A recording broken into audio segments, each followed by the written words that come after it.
a few things about Reagan. The first is he was really old by the time he became president. He was born in 1911. Yeah. So Reagan had Reagan was an adult, a legal adult, by the time of FDR's revolution. Mm-hmm. So he remembered what America was like prior to the New Deal. And I think that factored in his view of America and also of its possibilities, where he grew up out of very lowly circumstances in Dixon, Illinois, with his father an alcoholic, and a shoe salesman. And his mother was a pretty remarkable individual, active in the school, active in the theater troupe, also extremely active in the church. And the school and the theater troupe were related to the church. And I think is the theology of her church, which definitely influenced Reagan's view about human agency and the possibility of every individual life. However, he cast his first vote for president in 1932 and supports FDR 4 times. Right.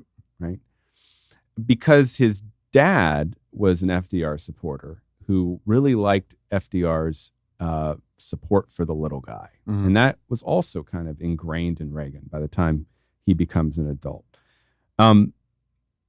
What my go-to factoid here is that, Reagan finally changes his party registration in 1962 from Democrat to Republican. So he's 51 years old mm-hmm. when he becomes a Republican. In fact, he had been tempted to do it in 1960.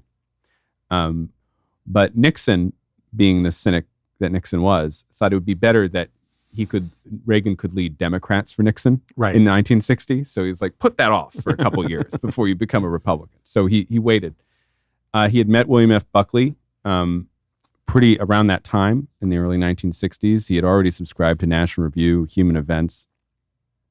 His basic worldview never really changed, and it had to do with American exceptionalism, the importance of the individual, and the possibilities in the future. He was always thinking toward the future, which, as I say in the book, made him an unusual type of conservative, mm-hmm. because he wasn't really looking back to the past always. He was much more interested in what would come if we embraced individual freedom and the possibilities of civil society rather than government direction.